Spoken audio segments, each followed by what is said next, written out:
Selama 8 tahun menikah, aku selalu mengalah. Saat uang tabunganku dipakai tanpa izin, aku mengalah. Saat ibu mertuaku menghina keluargaku, aku mengalah.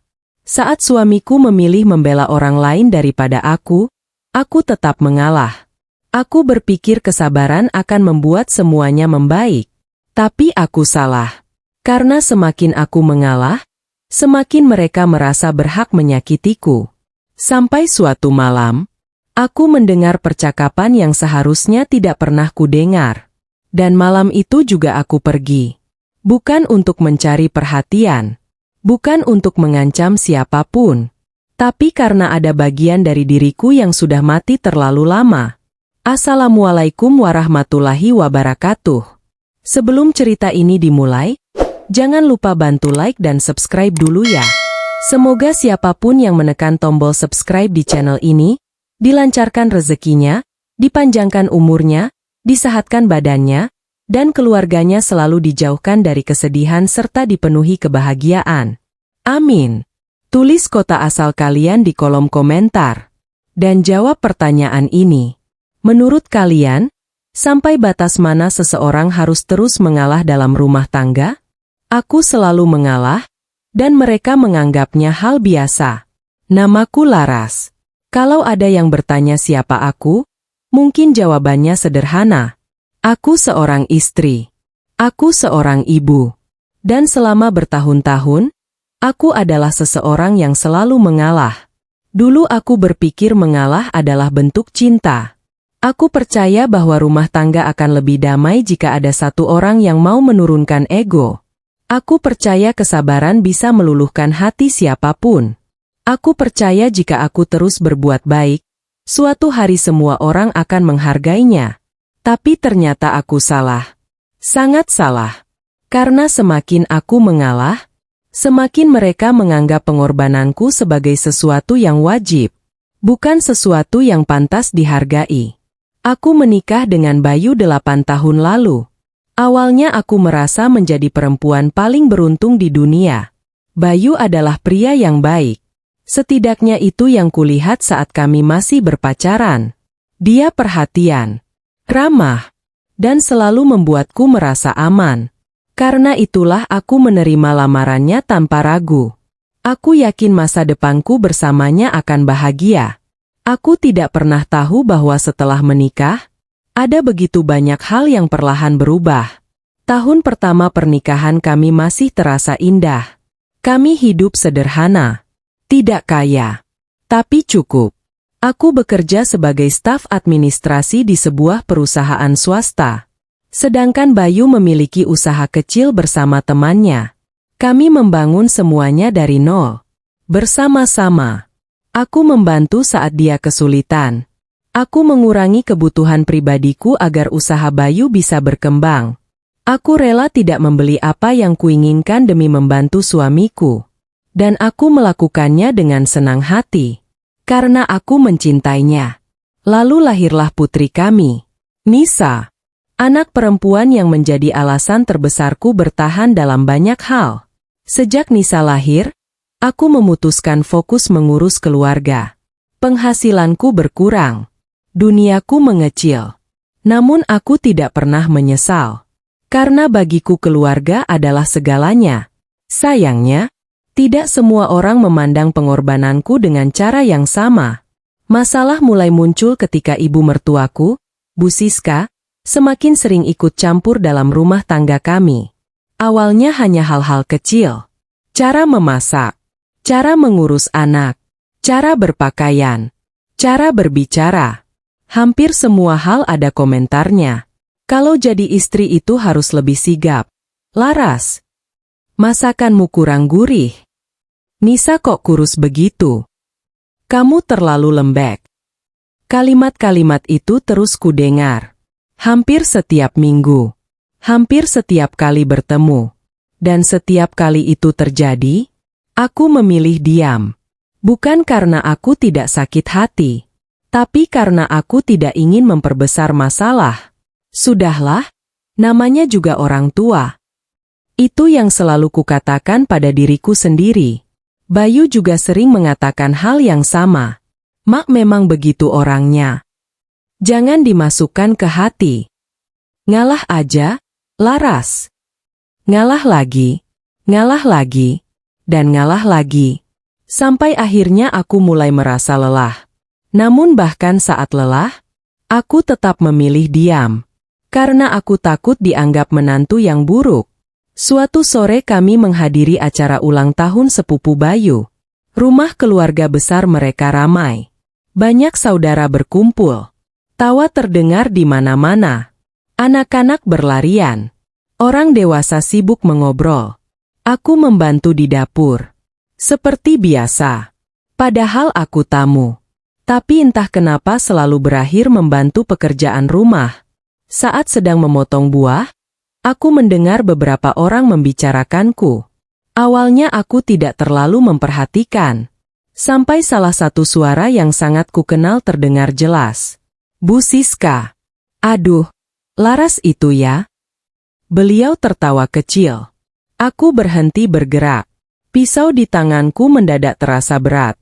Kalau bukan karena Bayu, hidupnya nggak akan sebagus sekarang. Beberapa orang ikut tertawa. Dadaku langsung terasa sesak. Aku mencoba berpikir positif. Mungkin aku salah dengar. Mungkin maksudnya bukan menghina. Tapi beberapa detik kemudian, ucapan berikutnya membuat tanganku gemetar. Dulu keluarganya biasa saja. Bayu terlalu baik sampai mau menikahinya. Tawa kembali terdengar. Lebih keras kali ini. Dan aku hanya bisa berdiri membeku. Karena orang-orang yang tertawa itu tahu aku ada di sana. Mereka tahu aku mendengar. Tapi tidak satu pun menghentikannya. Tidak satu pun membelaku. Aku menoleh perlahan. Dan saat itulah aku melihat sesuatu yang lebih menyakitkan. Bayu berdiri tidak jauh dari sana. Dia mendengar semuanya. Dia tahu. Dia melihatku. Namun dia hanya diam. Tidak mengatakan apa-apa. Tidak membelaku. Tidak menghentikan ibunya. Tidak melakukan apapun.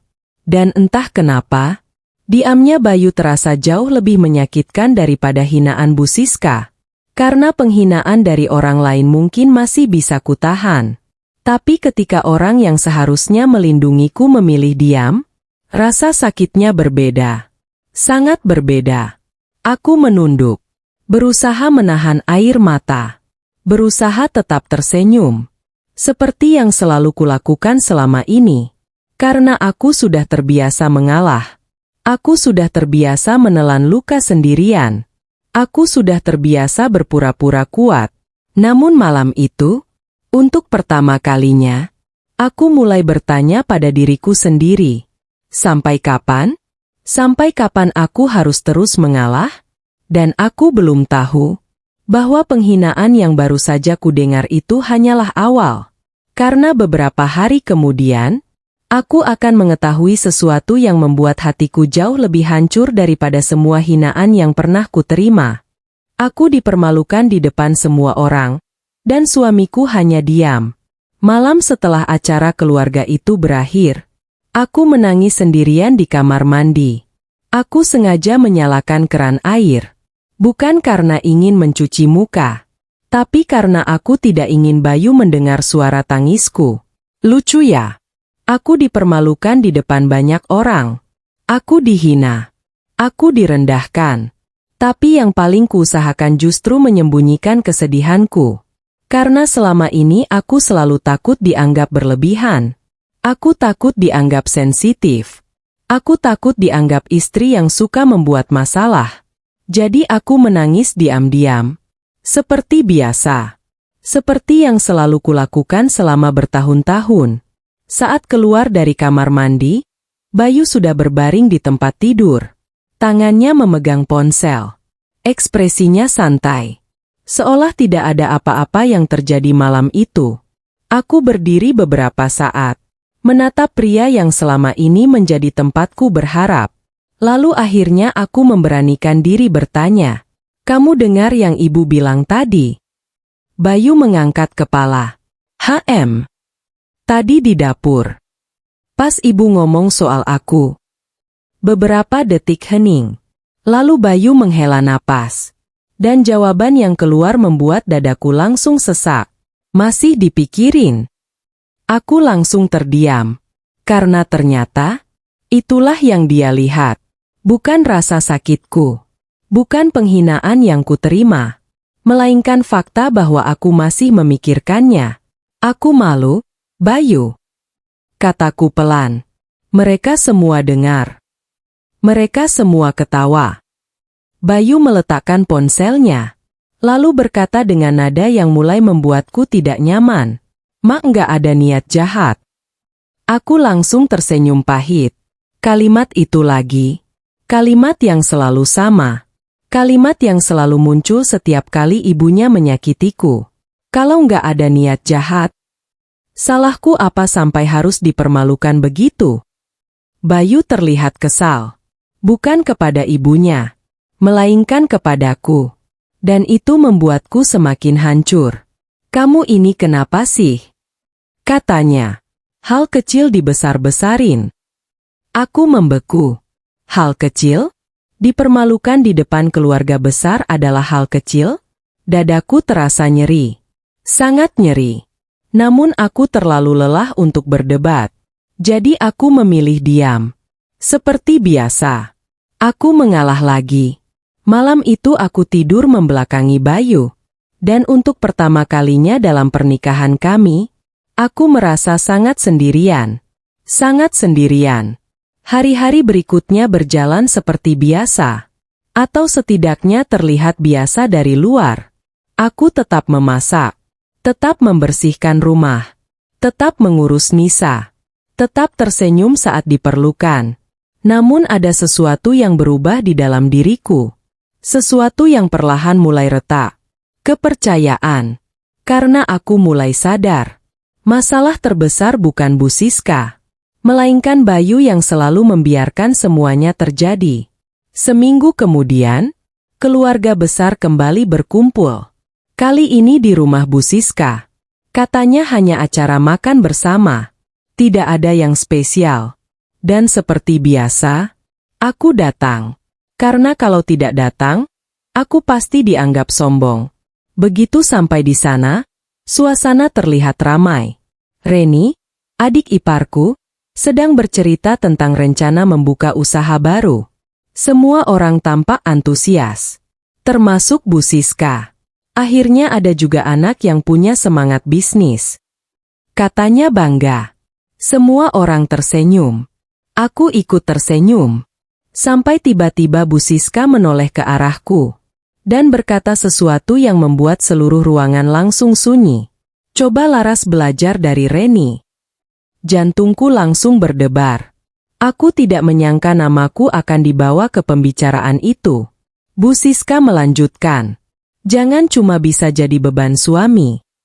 Ruangan langsung hening. Benar-benar hening. Beberapa orang menunduk. Beberapa lainnya terlihat tidak nyaman. Namun tidak ada yang berbicara. Tidak ada yang membelaku. Lagi. Aku menatap Bu Siska. Dan untuk pertama kalinya, aku merasa tidak hanya sedih. Aku marah. Sangat marah. Karena selama ini aku yang mengurus rumah. Aku yang mengurus anak. Aku yang mendukung Bayu saat usahanya belum menghasilkan apa-apa. Aku yang mengorbankan karierku. Namun sekarang, aku disebut beban. Di depan semua orang. Aku menoleh ke arah Bayu. Berharap. Mungkin kali ini dia akan bicara. Mungkin kali ini dia akan membelaku.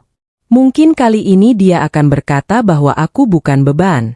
Bahwa aku istrinya. Bahwa aku sudah banyak berkorban. Namun yang kulihat justru membuat hatiku tenggelam. Bayu menunduk. Diam. Lagi. Dia tidak mengatakan apapun. Tidak satu kata pun. Dan saat itulah aku sadar. Aku sedang memperjuangkan sesuatu sendirian. Sangat sendirian. Aku mencoba tersenyum. Namun air mata sudah mulai memenuhi mataku. Aku tidak ingin menangis di depan mereka. Aku tidak mau memberikan kepuasan itu. Jadi aku berdiri. Lalu berkata pelan, "Maaf, saya ke kamar mandi dulu." Dan aku berjalan pergi. Cepat. Sebelum air mataku jatuh. Sebelum semua orang melihat bahwa aku sudah tidak kuat lagi. Di dalam kamar mandi, aku menutup pintu. Lalu akhirnya menangis. Tangis yang selama ini kutahan. Tangis yang selama ini kusimpan. Tangis seorang perempuan yang terlalu lama mengalah. Dan saat itulah, ponselku bergetar. Satu pesan masuk. Dari rekening tabunganku. Pesan yang membuat seluruh tubuhku langsung dingin. Karena sejumlah uang yang selama bertahun-tahun kukumpulkan, baru saja ditarik dalam jumlah sangat besar. Dan aku sama sekali tidak pernah melakukannya. Tabunganku hilang, dan suamiku ternyata sudah tahu. Tanganku langsung gemetar. Aku masih berdiri di dalam kamar mandi rumah Bu Siska. Air mataku bahkan belum sempat berhenti mengalir. Namun sekarang, dadaku terasa jauh lebih sesak. Karena pesan dari bank yang baru masuk ke ponselku membuat seluruh tubuhku dingin. Benar-benar dingin. Aku menatap layar berkali-kali. Berharap aku salah membaca. Berharap itu hanya notifikasi biasa. Namun tidak. Jumlah yang tertera di sana sangat jelas. 50 juta rupiah. Keluar dari rekening tabunganku. 50 juta. Uang yang kukumpulkan sedikit demi sedikit selama bertahun-tahun. Uang yang kusisihkan dari hadiah lebaran. Dari bonus kerja lamaku. Dari hasil menjual beberapa perhiasan saat ekonomi keluarga sulit. Uang yang selama ini kusimpan untuk masa depan Nisa. Dan sekarang, hilang. Aku langsung membuka aplikasi mobile banking. Tanganku sampai sulit menekan layar. Namun beberapa detik kemudian, aku melihat transaksi itu. Benar ada. Benar-benar terjadi. Bukan salah sistem. Bukan kesalahan bank. Uang itu memang sudah ditarik. Dadaku langsung terasa sesak. Karena ada satu hal yang membuatku semakin bingung. Aku tidak pernah memberikan kartu ATM itu kepada siapapun. Tidak pernah. Aku selalu menyimpannya sendiri. Sampai tiba-tiba sebuah pikiran muncul. Dan pikiran itu membuatku semakin ketakutan. Bayu. Aku langsung menggeleng. Tidak.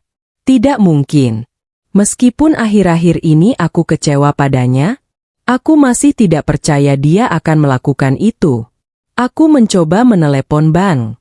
Namun karena hari sudah sore dan suasana sedang ramai di rumah Bu Siska, aku sulit fokus. Akhirnya aku memutuskan pulang lebih cepat. Dengan alasan Nisa mulai mengantuk. Tidak ada yang menahanku. Bahkan Bayu terlihat tidak terlalu memperhatikan. Dan entah kenapa, hal itu kembali membuat hatiku sakit. Sepanjang perjalanan pulang aku terus memikirkan uang itu. 50 juta bukan jumlah kecil. Sama sekali bukan. Dan semakin kupikirkan, semakin besar rasa takutku. Sesampainya di rumah, aku langsung masuk kamar. Membuka lemari. Lalu mengambil kotak kecil tempat aku menyimpan dokumen penting. Buku tabungan masih ada. Namun saat aku memeriksa tempat kartu ATM, aku langsung membeku. Kosong. Kartu itu tidak ada. Jantungku seperti berhenti berdetak. Karena sekarang aku tahu. Seseorang memang mengambilnya. Seseorang memang membuka tempat penyimpanan itu. Dan orang itu pasti orang yang tinggal serumah denganku. Air mataku kembali jatuh. Karena aku mulai merasa tidak aman. Di rumahku sendiri. Malam itu Bayu pulang sekitar pukul 9. Seperti biasa. Namun kali ini aku tidak bisa berpura-pura baik-baik saja. Tidak bisa. Begitu dia masuk kamar, aku langsung berdiri. Bayu. Dia menoleh. Iya. Aku menunjukkan layar ponselku. Uang tabunganku hilang. Wajah Bayu berubah sesaat. Sangat cepat. Namun aku melihatnya. Aku melihat perubahan itu. Dan firasat burukku langsung muncul. Apa? Katanya. Namun suaranya terdengar aneh. Tidak seperti orang yang baru mendengar kabar mengejutkan. Aku menatapnya, lalu bertanya pelan, "Kamu tahu sesuatu?" Beberapa detik hening, dan keheningan itu terasa sangat panjang. Sampai akhirnya Bayu menghela napas, lalu duduk di tepi tempat tidur. Saat itulah jantungku mulai berdebar semakin keras. Karena aku tahu, aku akan mendengar sesuatu yang tidak ingin ku dengar. "Aku mau jelasin," katanya. Dadaku langsung jatuh. Karena kalimat itu sudah menjadi jawaban. Kalau dia tidak tahu apa-apa, dia tidak perlu menjelaskan apapun. Air mataku mulai menggenang. "Kamu tahu?" tanyaku pelan. Bayu menunduk. Dan itu sudah cukup. Sudah lebih dari cukup. Karena sekarang aku tahu. Dia memang tahu. Dia memang mengetahui semuanya. Dan yang paling menyakitkan, dia tidak pernah memberitahuku. "Tolong dengar dulu," katanya. Namun aku mulai sulit mendengar. Karena rasa kecewa yang memenuhi dadaku terlalu besar. Terlalu besar. Akhirnya Bayu mengangkat kepala. Lalu mengucapkan kalimat yang membuatku langsung membeku. "Uang itu dipakai buat bantu Reni." Aku langsung terdiam. "Apa? Reni? Adik perempuannya?" Aku menatap Bayu tidak percaya. Dan saat itulah, aku merasa sesuatu dalam diriku mulai patah. Karena ternyata bukan hanya uangku yang diambil. Kepercayaanku juga. Dan aku belum tahu bahwa alasan yang akan diberikan Bayu setelah ini justru akan membuat rasa sakit itu menjadi berkali-kali lebih besar. Aku kehilangan tabunganku, tapi mereka malah menyebutku tidak ikhlas. Aku berdiri di depan Bayu. Tanganku masih gemetar. Dadaku terasa sesak. Dan pikiranku berantakan. Karena pria yang selama ini paling kupercaya, baru saja mengakui bahwa dia tahu uang tabunganku diambil. Bahkan lebih dari itu. Dia tahu sejak awal. Dan dia membiarkannya terjadi. Uang itu dipakai buat bantu Reni. Kalimat itu terus terngiang di kepalaku. Seolah tidak mau pergi. Aku menatap Bayu. Berharap dia akan mengatakan semuanya hanya kesalahpahaman. Berharap dia akan bilang uang itu akan segera dikembalikan. Berharap ada penjelasan yang masuk akal. Namun tidak. Yang kulihat justru wajah seseorang yang merasa dirinya benar.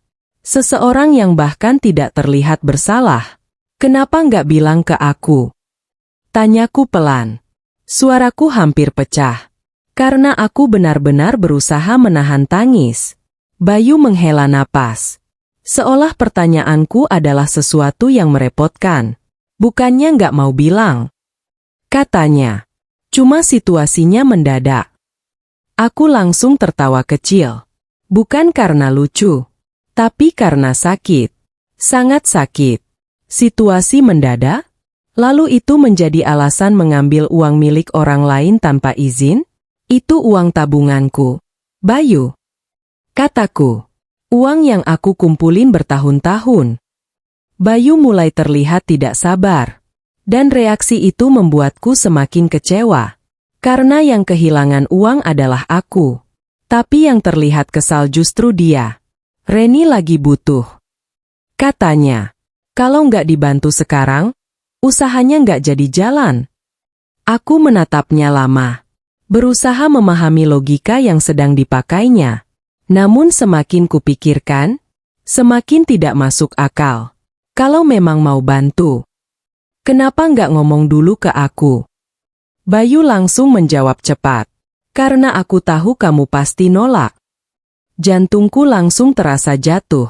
Karena itu artinya, dia memang sengaja menyembunyikannya.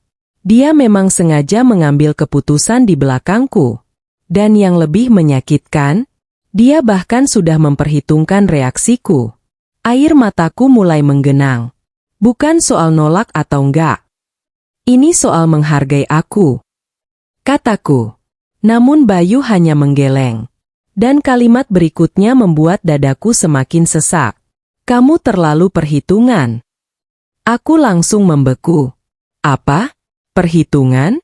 Aku? Perempuan yang selama 8 tahun terus membantu keluarganya?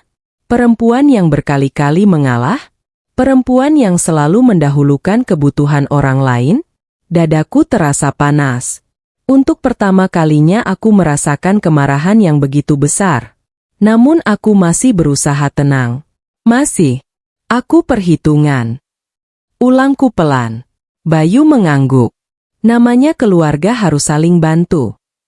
Aku tersenyum pahit. Karena kalimat itu terdengar sangat familiar. Sangat familiar. Dan anehnya, kalimat seperti itu selalu muncul saat aku yang harus berkorban. Tidak pernah sebaliknya. Tidak pernah. Kalau keluarga harus saling bantu.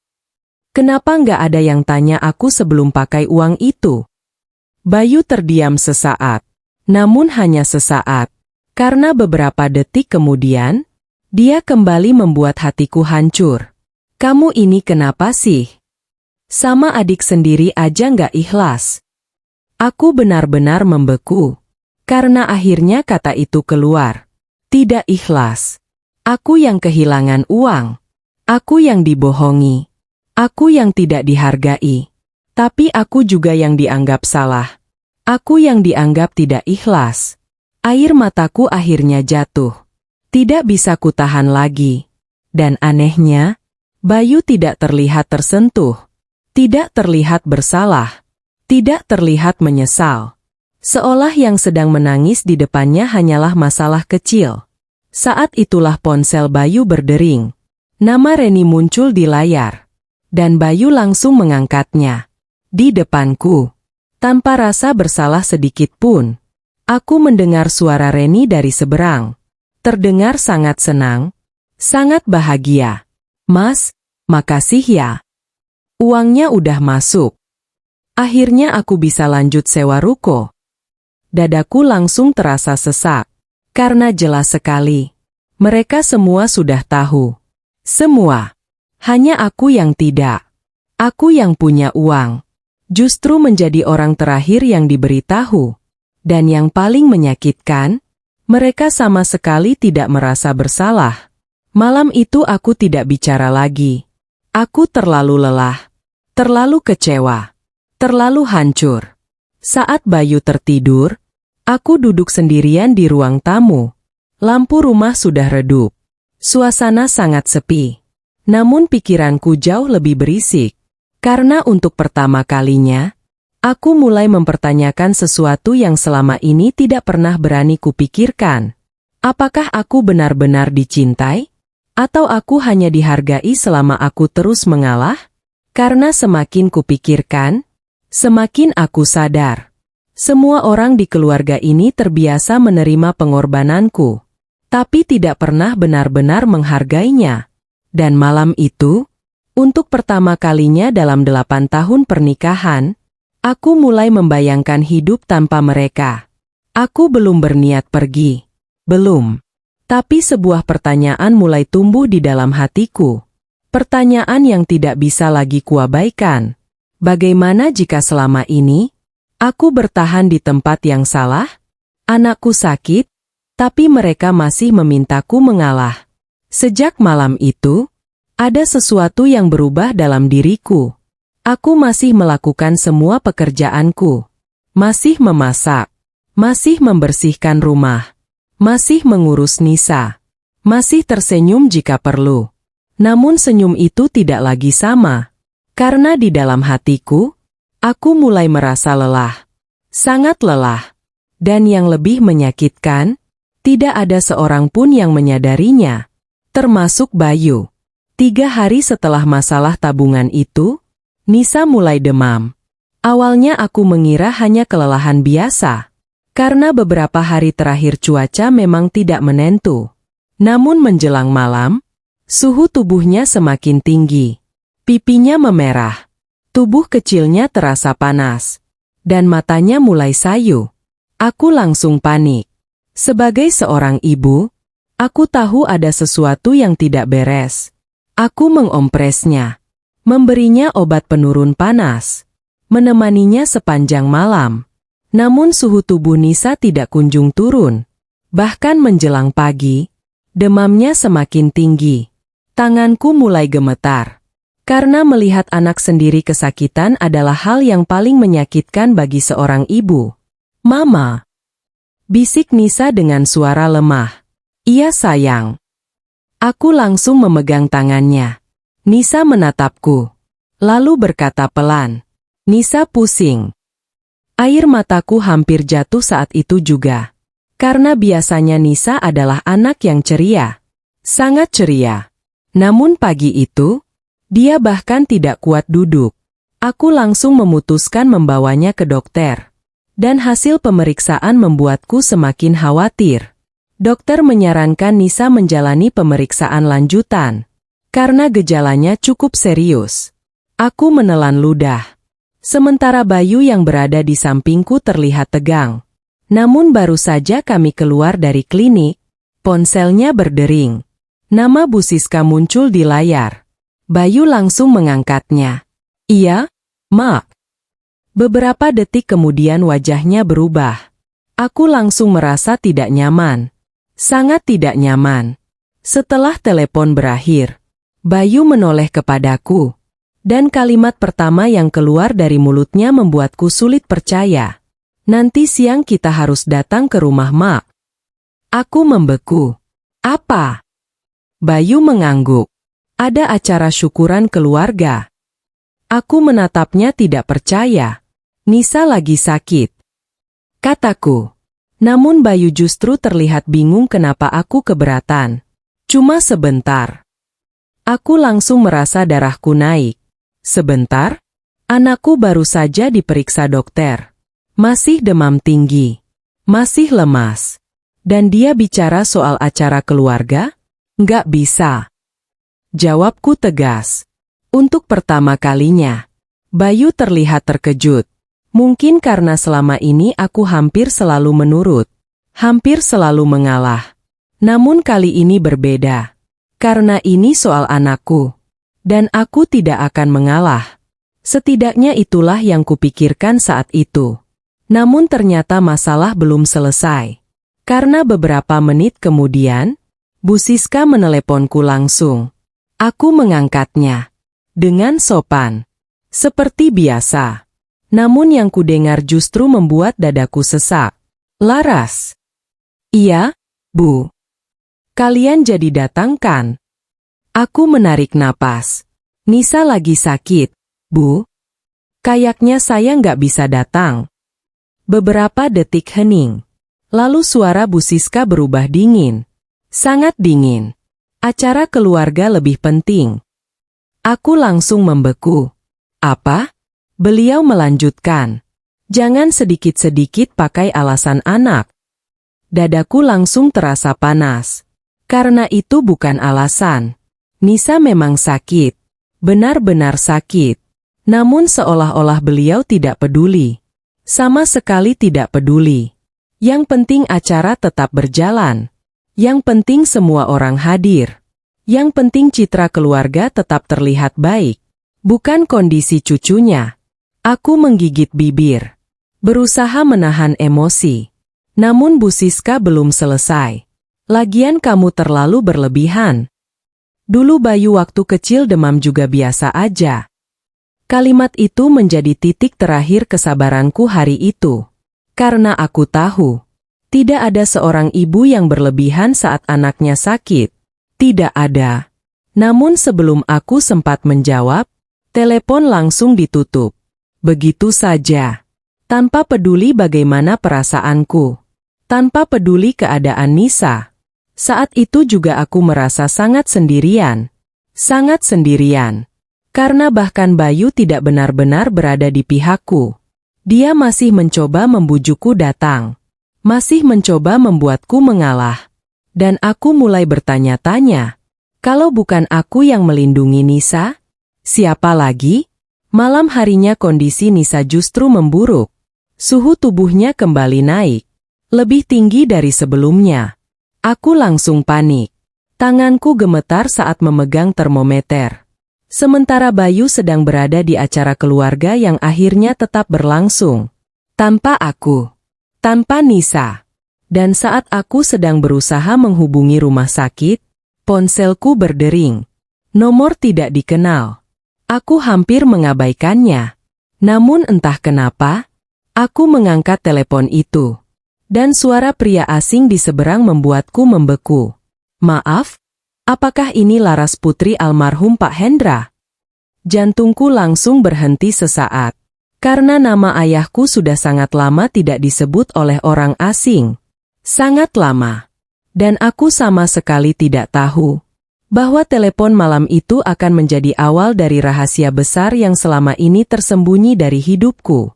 Telepon itu mengubah hidupku dalam satu malam. Tanganku masih gemetar saat memegang ponsel. Di hadapanku, Nisa tertidur lemah di sofa ruang tamu. Kompres masih menempel di dahinya.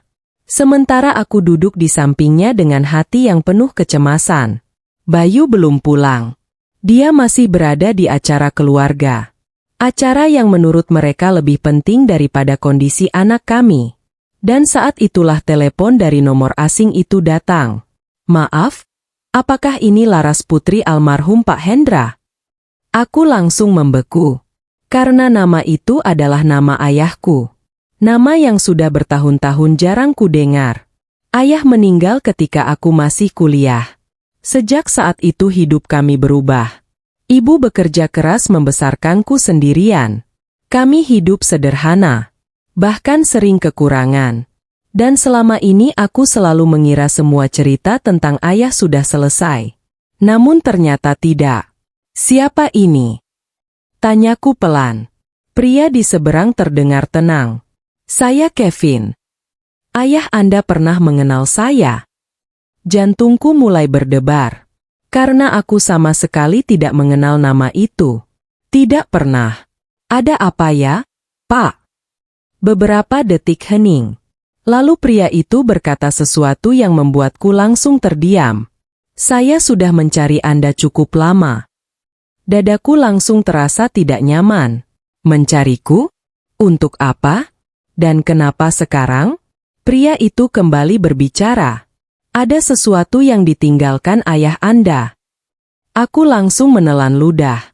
Sesuatu yang ditinggalkan? Apa maksudnya? Namun sebelum aku sempat bertanya lebih jauh, Nisa tiba-tiba mengigau. Aku langsung panik. Perhatianku terpecah.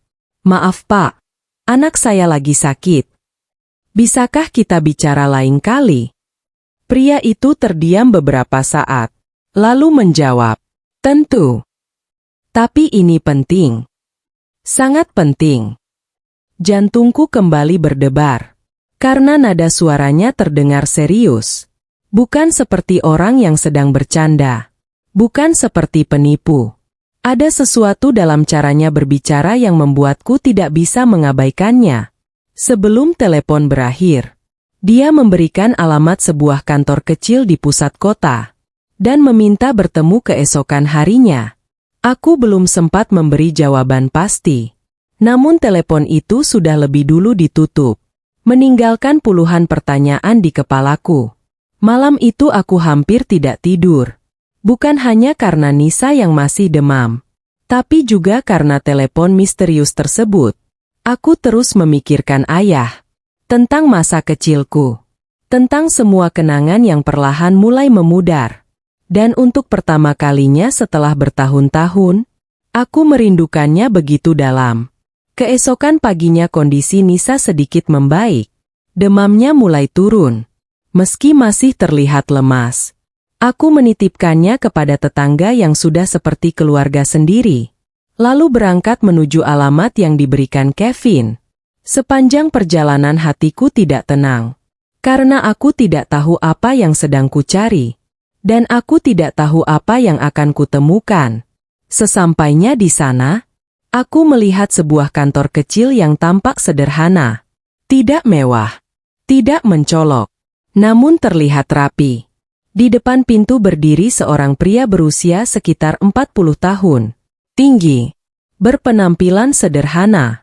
Dan saat melihatku, dia langsung tersenyum. Anda Laras. Aku mengangguk. Pria itu mengulurkan tangan. Saya Kevin. Aku membalas jabatannya. Masih dengan rasa curiga. Masih dengan banyak pertanyaan. Kami masuk ke dalam. Lalu duduk berhadapan. Beberapa saat tidak ada yang berbicara. Sampai akhirnya Kevin membuka sebuah map tua. Map berwarna coklat yang terlihat sudah lama disimpan. Sangat lama. Jantungku mulai berdebar lagi. Karena entah kenapa, aku merasa hidupku akan berubah setelah melihat isi map itu. Kevin mengeluarkan sebuah foto lama. Dan saat foto itu diletakkan di meja, napasku langsung tercekat. Karena aku mengenali salah satu orang di dalamnya. Ayahku. Aku langsung memegang foto itu. Mataku mulai berkaca-kaca. Karena sudah lama sekali aku tidak melihat foto yang belum pernah kulihat sebelumnya. Di samping ayah berdiri beberapa orang lain. Salah satunya adalah Kevin saat masih muda. Dan yang membuatku bingung, mereka terlihat sangat akrab. Seperti keluarga. Seperti sahabat. Aku mengangkat kepala. Lalu, tanyaku pelan. Kevin menarik napas panjang. Lalu berkata, "Ayahmu pernah menyelamatkan hidup saya." Aku langsung terdiam. Karena lagi-lagi aku mendengar sesuatu yang tidak pernah diceritakan siapapun kepadaku. Kevin melanjutkan. Dan sebelum beliau meninggal, beliau menitipkan sesuatu. Dadaku semakin sesak. Karena suara Kevin mulai berubah. Lebih serius. Lebih hati-hati. Seolah apa yang akan dia katakan berikutnya sangat besar. Sangat penting. Lalu dia membuka map itu lebih lebar. Mengeluarkan sebuah amplop tua yang sudah menguning. Di bagian depan amplop tertulis tulisan tangan yang sangat kukenal. Tulisan ayahku. Air mataku langsung jatuh. Karena untuk pertama kalinya setelah bertahun-tahun, aku melihat tulisan tangan beliau lagi. Dan yang membuatku membeku, adalah kalimat yang tertulis di sana. Untuk Laras. Jangan dibuka kecuali hidupmu sudah tidak lagi bahagia. Tanganku langsung gemetar. Karena entah kenapa, aku merasa ayahku sedang berbicara langsung kepadaku dari masa lalu. Dan untuk pertama kalinya, aku mulai takut dengan apa yang akan kutemukan di dalam amplop itu. Surat dari ayahku yang disimpan selama bertahun-tahun. Tanganku gemetar. Aku tidak bisa berhenti menatap amplop tua itu. Amplop yang selama bertahun-tahun disimpan seseorang. Amplop yang ditulis langsung oleh ayahku. Dan yang membuat dadaku sesak. Kalimat di bagian depannya. Untuk Laras. Jangan dibuka kecuali hidupmu sudah tidak lagi bahagia. Air mataku kembali jatuh. Karena rasanya seperti ayah sedang berbicara langsung kepadaku. Padahal beliau sudah lama pergi. Sudah sangat lama. Kevin duduk diam di hadapanku. Memberiku waktu. Karena mungkin dia tahu, ini bukan sekadar surat. Ini adalah bagian dari ayah yang selama ini hilang dari hidupku.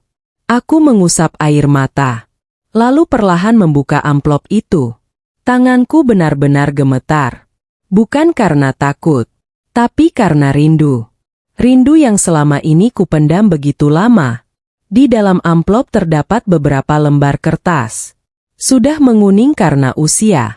Namun tulisannya masih jelas. Sangat jelas.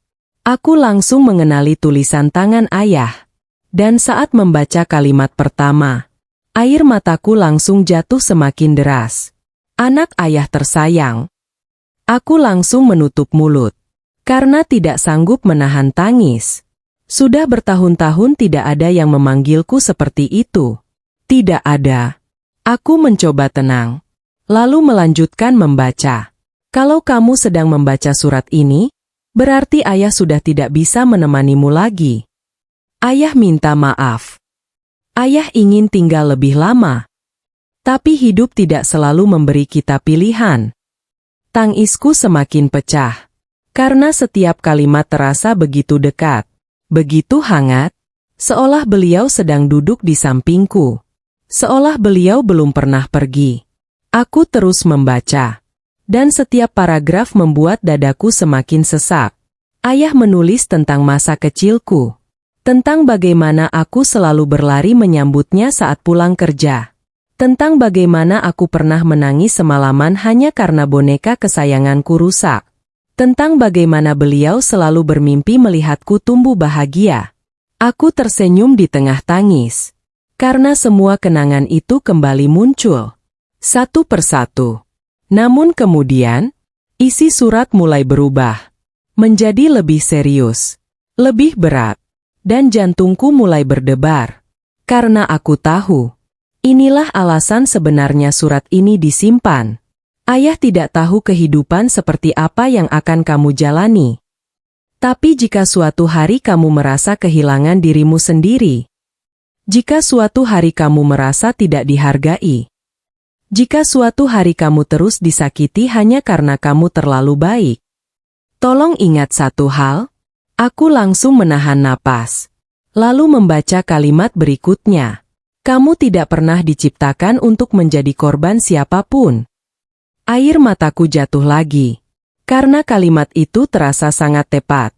Sangat tepat. Seolah ayah mengetahui apa yang sedang kualami sekarang. Seolah beliau tahu betapa sering aku mengalah. Betapa sering aku menangis diam-diam. Betapa sering aku melupakan diriku sendiri demi orang lain. Tanganku semakin gemetar. Namun surat itu belum selesai. Masih ada beberapa halaman lagi. Dan ternyata, bagian berikutnya membuatku benar-benar membeku. Ayah meninggalkan sesuatu untukmu. Jantungku langsung berdetak lebih keras. Aku menatap tulisan itu lama. Lalu melanjutkan membaca. Sesuatu yang tidak pernah ayah ceritakan kepada siapapun. Ayah sengaja merahasiakannya. Karena ayah ingin kamu mendapatkannya pada waktu yang tepat. Aku langsung mengangkat kepala. Menatap Kevin. Pria itu hanya diam. Seolah sudah tahu bagian ini akan membuatku terkejut. Aku kembali membaca. Dan semakin jauh aku membaca, semakin sulit aku percaya. Karena ayah menulis tentang sebidang tanah, tentang investasi lama, tentang beberapa dokumen yang disimpan secara rahasia. Dan semua itu ternyata atas namaku. Atas nama Laras. Aku langsung membeku. Apa? Dadaku terasa tidak karuan. Karena selama ini aku selalu mengira keluargaku hidup biasa saja. Bahkan sering kesulitan. Namun ternyata ada sesuatu yang tidak pernah ku ketahui. Sesuatu yang disimpan selama bertahun-tahun. Dan belum selesai sampai di situ. Karena di halaman terakhir, ada satu kalimat yang membuat darahku langsung terasa dingin. Ada seseorang yang mengetahui semua rahasia ini.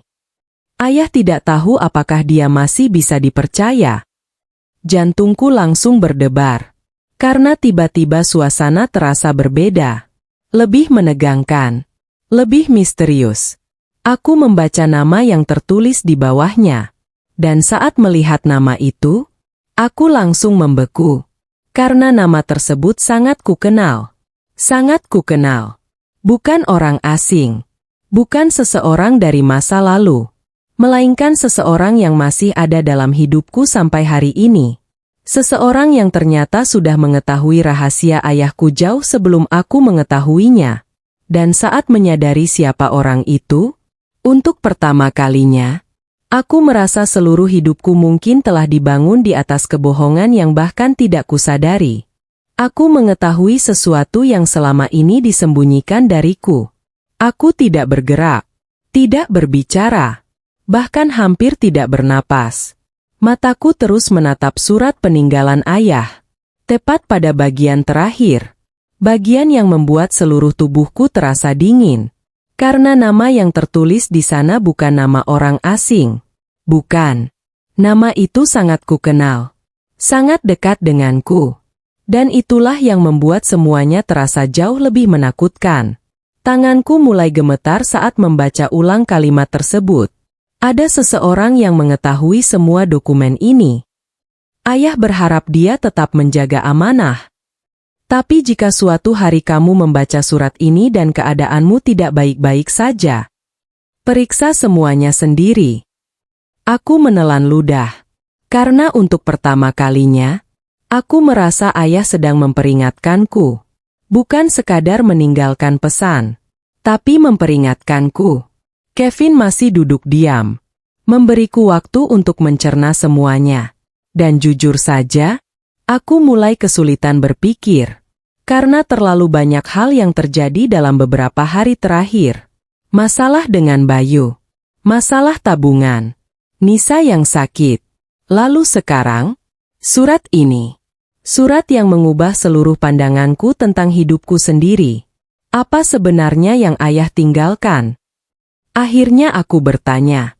Kevin menarik napas panjang. Lalu membuka map lain yang berada di atas meja. Map itu jauh lebih tebal.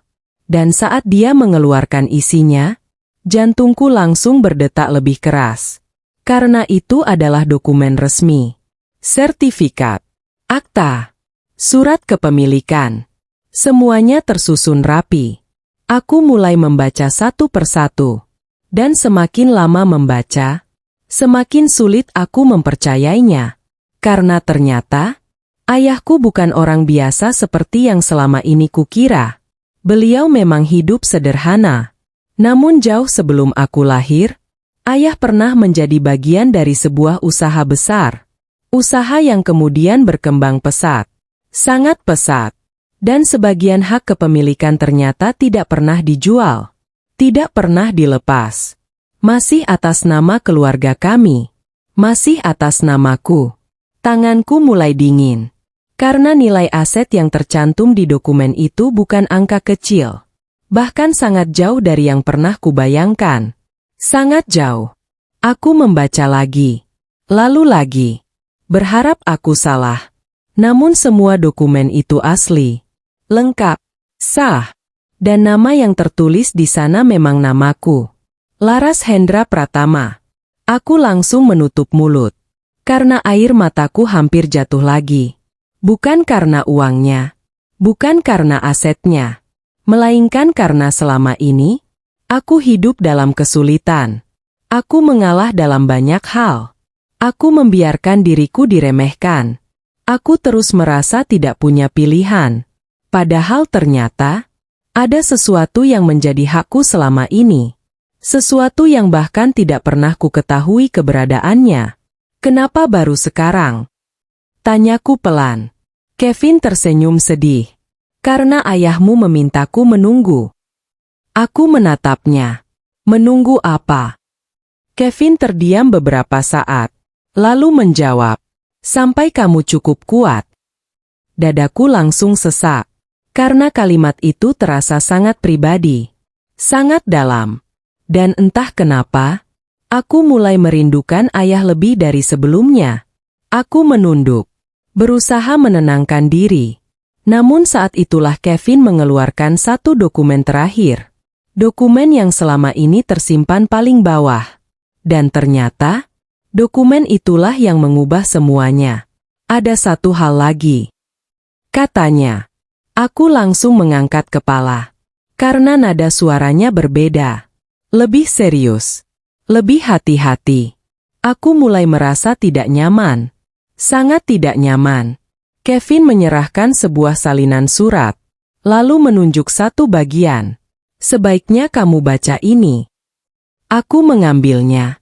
Dan saat membaca isinya, jantungku langsung terasa jatuh. Karena di sana tertulis sebuah nama. Nama seseorang yang pernah mengakses informasi tentang aset tersebut beberapa tahun lalu. Seseorang yang tidak seharusnya tahu. Seseorang yang tidak pernah memberitahuku apapun. Dan saat aku membaca nama itu, tanganku langsung gemetar. Karena nama tersebut adalah Bayu, suamiku. Aku langsung membeku. Tidak bergerak. Tidak bernapas. Karena itu tidak mungkin. Tidak mungkin. Bagaimana Bayu bisa tahu? Aku sendiri bahkan baru mengetahuinya hari ini. Namun dokumen itu jelas. Sangat jelas. Tercatat bahwa beberapa tahun lalu, Bayu pernah meminta informasi terkait dokumen peninggalan ayahku. Secara resmi. Dan itu berarti satu hal. Bayu sudah mengetahui keberadaan rahasia ini. Jauh sebelum aku. Jauh sebelum surat itu sampai ke tanganku. Air mataku mulai mengalir. Karena tiba-tiba semua kejadian beberapa tahun terakhir terasa berbeda. Sangat berbeda. Apakah semua ini hanya kebetulan? Ataukah ada alasan lain yang selama ini disembunyikannya? Dan yang lebih membuatku takut? Apakah Bayu menikahiku karena cinta? Atau karena sesuatu yang sudah diketahuinya sejak lama? Saat pertanyaan itu muncul, untuk pertama kalinya, aku benar-benar takut mengetahui jawabannya. Tiba-tiba mereka menjadi sangat baik kepadaku. Sepanjang perjalanan pulang dari kantor Kevin, kepalaku terasa penuh. Sangat penuh. Karena satu fakta terus berputar di pikiranku. Bayu tahu. Suamiku tahu. Jauh sebelum aku mengetahui keberadaan aset peninggalan ayahku. Dan kenyataan itu membuatku merinding. Karena selama ini aku hidup bersamanya. Tidur di rumah yang sama. Membesarkan anak bersama. Berbagi cerita setiap hari. Namun ternyata ada sesuatu yang diketahuinya, dan tidak pernah diberitahukan kepadaku. Aku mencoba mencari alasan. Mungkin dia hanya pernah mendengar. Mungkin dia hanya penasaran. Mungkin ada penjelasan yang masuk akal. Namun semakin kupikirkan, semakin sulit aku menenangkan diri. Sesampainya di rumah, aku mendapati sesuatu yang aneh. Sangat aneh. Bayu sudah berada di rumah. Padahal biasanya dia pulang jauh lebih malam. Dan yang membuatku semakin heran, dia sedang memasak. Aku langsung berhenti di depan pintu dapur. Karena pemandangan itu sangat jarang terjadi. Sangat jarang. Bayu menoleh. Lalu tersenyum. Loh, sudah pulang. Aku mengangguk pelan. Masih memperhatikannya. Masih mencoba memahami apa yang sedang terjadi. Capek ya? Tanyanya. Aku masak sup buat kamu. Jantungku langsung berdebar aneh. Karena biasanya, setelah kami bertengkar, Bayu justru diam. Bukan seperti ini. Aku mulai merasa tidak nyaman. Sangat tidak nyaman. Karena semua ini terasa terlalu tiba-tiba. Terlalu mendadak. Dan setelah apa yang baru saja ku ketahui, aku tidak bisa lagi melihat semuanya dengan cara yang sama. Malam itu Bayu terlihat berbeda. Dia membantu membereskan meja. Dia mengurus Nisa. Dia bahkan menawarkan membuatkan teh untukku. Kalau ini terjadi beberapa minggu lalu, mungkin aku akan bahagia. Sangat bahagia. Namun sekarang, aku justru curiga. Karena perubahan itu datang tepat setelah aku mengetahui sesuatu. Meski Bayu belum tahu bahwa aku sudah mengetahui rahasia tersebut. Atau, mungkin dia tahu. Pikiran itu membuat bulu kuduku merinding. Keesokan harinya sesuatu yang lebih aneh terjadi. Bu Siska datang ke rumah. Membawa makanan. Membawa buah. Dan untuk pertama kalinya dalam bertahun-tahun, dia tersenyum sangat ramah kepadaku. Sangat ramah. Laras, kamu kurusannya. Katanya. Aku hampir tidak percaya mendengarnya. Karena biasanya yang keluar dari mulutnya adalah kritik. Bukan perhatian. Aku hanya tersenyum kecil. Dan semakin lama aku memperhatikan, semakin kuat firasat burukku. Karena perubahan sikap ini terlalu besar. Terlalu cepat. Terlalu tidak wajar. Bahkan Reni yang biasanya hanya menghubungiku saat butuh bantuan, tiba-tiba mengirim pesan panjang. Isinya ucapan terima kasih, permintaan maaf, dan berbagai kalimat manis lainnya. Aku membaca semuanya. Namun hatiku justru semakin tidak tenang. Karena selama ini, mereka tidak pernah seperti ini. Tidak pernah. Malam harinya aku duduk sendirian di teras, memikirkan semuanya. Sampai tiba-tiba ponselku berbunyi. Pesan dari Kevin. Hanya satu kalimat pendek. Seseorang sudah mengetahui kamu bertemu saya. Dadaku langsung terasa dingin. Apa? Aku langsung membalas. Maksudnya? Beberapa menit kemudian jawabannya masuk. Dan jawabannya membuat seluruh tubuhku merinding. Hati-hati. Dokumen itu tidak seharusnya diketahui banyak orang. Aku langsung menelan ludah. Karena tiba-tiba semua potongan mulai terasa saling terhubung. Perubahan sikap Bayu. Perubahan sikap Bu Siska. Perubahan sikap Reni. Dan sekarang, pesan ini. Mungkinkah mereka sudah tahu? Mungkinkah seseorang membocorkan semuanya? Aku mencoba menenangkan diri. Namun firasat buruk itu semakin kuat. Sangat kuat. Dan malam itu, aku akhirnya menemukan sesuatu yang membuat seluruh kecurigaanku meledak. Saat Bayu sedang mandi, ponselnya tertinggal di atas meja. Aku tidak pernah memeriksa ponselnya. Tidak pernah. Selama 8 tahun menikah. Karena aku percaya padanya. Namun malam itu berbeda. Entah kenapa. Ada sesuatu yang mendorongku. Sesuatu yang tidak bisa kuabaikan. Dan saat layar ponsel menyala, aku melihat sebuah notifikasi masuk. Dari grup keluarga. Nama grup itu sangat familiar. Namun isi pesan terakhir membuatku langsung membeku. Karena pesan itu berbunyi, "Jangan sampai Laras tahu dulu." Jantungku langsung berdetak sangat keras. Sangat keras. Karena sekarang aku tahu. Mereka memang menyembunyikan sesuatu. Dan aku baru saja berada sangat dekat dengan kebenaran yang sebenarnya. Pesan itu menghancurkan hatiku dalam sekali baca. Tanganku membeku di atas ponsel Bayu. Jantungku berdetak sangat keras. Sangat keras sampai aku bisa mendengarnya sendiri. Karena pesan terakhir yang muncul di layar bukan pesan biasa. Bukan percakapan pekerjaan. Bukan obrolan keluarga yang normal. Pesan itu hanya terdiri dari beberapa kata. "Jangan sampai Laras tahu dulu." Aku langsung merasakan sesuatu yang tidak nyaman. Sangat tidak nyaman. Karena saat seseorang menyebut namamu dalam percakapan rahasia, biasanya tidak ada hal baik yang sedang dibicarakan. Aku menelan ludah. Lalu tanpa sadar membuka grup tersebut. Untuk pertama kalinya dalam 8 tahun pernikahan, aku melanggar prinsipku sendiri. Aku membaca percakapan suamiku. Dan sampai hari ini, aku tidak pernah menyesal melakukannya. Karena kalau malam itu aku tidak membaca semuanya, mungkin aku akan terus hidup dalam kebohongan. Percakapan di grup itu membuat tubuhku perlahan dingin. Anggotanya hanya 4 orang. Bayu, Bu Siska, Reni, dan seorang paman Bayu bernama Pak Herman. Orang yang selama ini dikenal paling dekat dengan keluarga mereka. Aku mulai menggulir pesan-pesan lama. Awalnya biasa saja. Sampai akhirnya aku menemukan percakapan beberapa minggu sebelumnya. Percakapan yang membuat napasku langsung tercekat. Reni menulis, "Kalau benar aset itu atas nama Kak Laras, berarti nilainya sekarang besar banget." Aku langsung membeku. Karena mereka sedang membicarakan aset itu.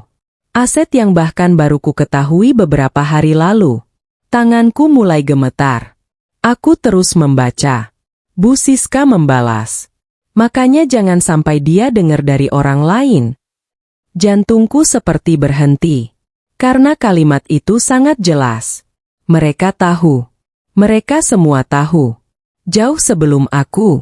Aku menggulir lagi. Dan setiap pesan yang kubaca terasa seperti pisau yang perlahan menusuk dadaku.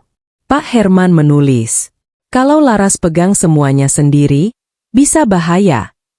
Bu Siska membalas, "Tenang. Bayu pasti bisa ngatur." Aku langsung menutup mulut.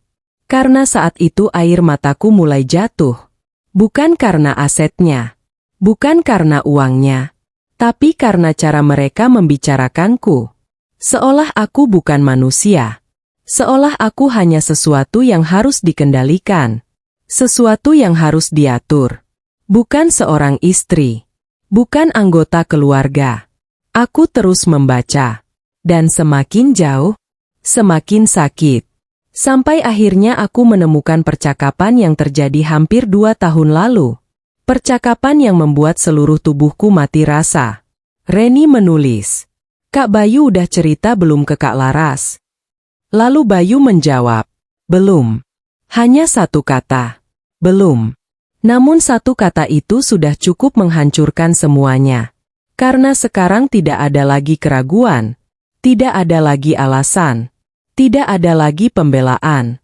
Bayu memang tahu. Sudah bertahun-tahun. Dan dia sengaja merahasiakannya dariku.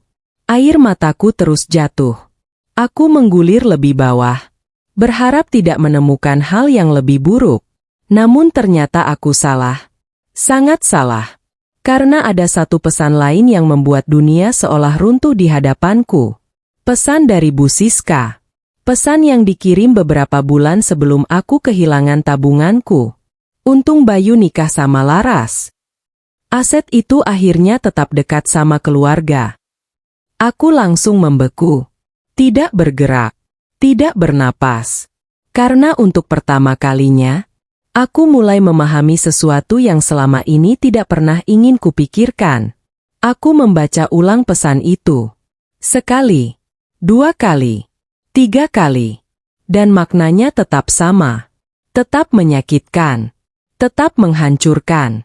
Karena kalimat itu membuat satu pertanyaan mengerikan muncul di kepalaku. Apakah mereka benar-benar menerimaku sebagai keluarga? Atau selama ini mereka hanya melihat apa yang bisa mereka dapatkan dariku? Tangisku pecah. Benar-benar pecah. Karena selama bertahun-tahun aku berusaha menjadi menantu yang baik. Aku mengalah. Aku membantu. Aku diam saat dihina. Aku tetap datang saat tidak dihargai. Aku tetap bertahan saat disakiti. Dan ternyata, mungkin mereka tidak pernah benar-benar melihatku. Mereka hanya melihat apa yang bisa mereka manfaatkan. Saat itulah pintu kamar mandi terbuka. Aku langsung tersentak. Bayu keluar. Masih mengeringkan rambutnya. Dan saat melihat ponselnya berada di tanganku, wajahnya langsung berubah. Pucat. Sangat pucat. Untuk beberapa detik tidak ada yang berbicara. Hanya ada keheningan yang menyakitkan. Aku menatapnya. Dengan air mata yang masih mengalir. Dan untuk pertama kalinya dalam 8 tahun pernikahan, aku tidak ingin mengalah lagi. Aku mengangkat ponselnya. Lalu menunjukkan pesan yang baru saja kubaca. "Ini apa, Bayu?" Suaraku bergetar. Namun kali ini bukan karena takut. Melainkan karena hatiku sudah terlalu terluka. Bayu langsung terdiam. Tidak membantah. Tidak menjelaskan. Tidak bergerak. Dan diamnya malam itu menjadi jawaban paling menyakitkan yang pernah kuterima. Karena saat itulah aku sadar. Rahasia terbesar bukanlah aset peninggalan ayahku. Rahasia terbesar adalah kenyataan bahwa orang yang paling kupercaya mungkin tidak pernah sejujur yang selama ini kupercaya. Dan aku belum tahu bahwa pengakuan Bayu setelah ini akan menjadi alasan terbesar yang membuatku akhirnya pergi. Malam saat aku berhenti menjadi perempuan yang selalu mengalah. Aku berdiri di tengah ruang tamu. Air mataku masih mengalir. Ponsel Bayu masih berada di tanganku. Dan untuk pertama kalinya sejak kami menikah, aku merasa benar-benar tidak mengenal pria yang berdiri di depanku. Bayu terlihat pucat. Sangat pucat. Tatapannya terus berpindah dari wajahku ke layar ponselnya. Seolah sedang mencari cara untuk menjelaskan semuanya. Namun kali ini, aku tidak ingin penjelasan setengah-setengah. Aku tidak ingin alasan. Aku tidak ingin pembelaan. Aku hanya ingin kebenaran. Jawab aku, Bayu. Kataku pelan. Namun suaraku terdengar lebih tegas dari biasanya. Mungkin karena aku sudah terlalu lelah untuk menangis. Mungkin karena aku sudah terlalu sering disakiti. Atau mungkin karena ada sesuatu dalam diriku yang akhirnya mulai bangkit. Bayu mengusap wajahnya. Lalu duduk perlahan. Seolah tubuhnya kehilangan tenaga. Aku bisa jelasin. Kalimat itu langsung membuatku tersenyum pahit. Karena hampir semua kebohongan selalu diawali dengan kalimat yang sama. Aku nggak mau penjelasan. Kataku. Aku mau kejujuran. Ruangan mendadak sunyi. Sangat sunyi. Sampai akhirnya Bayu menundukkan kepala. Dan untuk pertama kalinya, aku melihat rasa bersalah di wajahnya. Rasa bersalah yang nyata. Namun anehnya, itu tidak membuatku lega. Sama sekali tidak. Karena rasa sakit yang kurasakan sudah terlalu dalam. Aku memang tahu soal aset itu. Katanya pelan. Dadaku langsung sesak. Meskipun aku sudah menduganya, mendengar pengakuan langsung tetap terasa menyakitkan. Sangat menyakitkan. Aku tahu sejak sebelum kita menikah. Kalimat berikutnya membuat seluruh tubuhku membeku. Sebelum menikah, jantungku langsung berdetak tidak beraturan. Karena aku tidak siap mendengar itu. Sama sekali tidak siap. Air mataku kembali jatuh. Kamu tahu sebelum kita menikah. Ulangku. Bayu mengangguk. Perlahan. Dan saat itulah, aku merasa seperti sedang kehilangan sesuatu yang sangat besar. Kepercayaanku. Kenanganku. Seluruh kisah cintaku. Semuanya mulai retak. Apa alasanmu mendekatiku? Pertanyaan itu akhirnya keluar. Pertanyaan yang sejak tadi berputar-putar di kepalaku. Pertanyaan yang sebenarnya paling kutakuti. Karena aku takut dengan jawabannya. Sangat takut. Bayu menutup matanya. Beberapa detik berlalu. Lalu akhirnya dia menjawab. Awalnya. Suaranya bergetar. Aku memang tahu tentang warisan itu. Dadaku langsung terasa hancur. Karena kata, awalnya, saja sudah cukup menakutkan. Aku menggigit bibir. Berusaha tetap berdiri. Berusaha tetap kuat. Meski rasanya seluruh tubuhku ingin roboh. Aku dikenalkan sama kamu oleh Pak Herman. Lanjutnya. Dia cerita tentang keluargamu. Dia cerita tentang ayahmu. Dan dia cerita tentang aset itu. Air mataku terus jatuh. Karena sekarang semuanya mulai masuk akal. Terlalu masuk akal. Dan justru itulah yang membuatnya semakin menyakitkan. Kamu menikahiku karena itu? Tanyaku. Suaraku hampir tidak terdengar. Bayu langsung menggeleng keras. Tidak. Namun aku sudah tidak tahu harus percaya atau tidak. Karena terlalu banyak kebohongan yang kutemukan. Terlalu banyak. Aku tertarik mengenalmu karena informasi itu. Katanya jujur. Kalau aku bilang tidak, itu bohong. Aku langsung memejamkan mata. Karena kalimat itu saja sudah cukup untuk menghancurkan sebagian hatiku. Sementara Bayu terus berbicara. Tapi setelah mengenalmu, aku jatuh cinta. Aku benar-benar jatuh cinta. Tangisku pecah. Karena mungkin itu benar. Mungkin tidak. Dan sekarang aku tidak lagi tahu mana yang harus kupercaya. Yang ku tahu hanya satu. Dia menyembunyikan sesuatu selama bertahun-tahun. Dan itu sudah cukup menyakitkan. Sangat menyakitkan. Saat itulah aku teringat semua kejadian selama ini. Saat aku dihina Bu Siska. Saat tabunganku diambil. Saat aku menangis sendirian. Saat anakku sakit. Saat aku terus mengalah. Dan tiba-tiba aku sadar sesuatu. Aku selalu berusaha mempertahankan rumah tangga ini. Sendirian. Selalu aku. Bukan kami. Aku. Dan untuk pertama kalinya, aku merasa lelah. Lelah yang tidak bisa dijelaskan dengan kata-kata. Aku berjalan ke kamar. Mengambil koper kecil. Lalu mulai memasukkan beberapa pakaian. Bayu langsung berdiri. Laras. Aku tidak menjawab. Karena kalau aku membuka mulut, aku mungkin akan menangis lagi.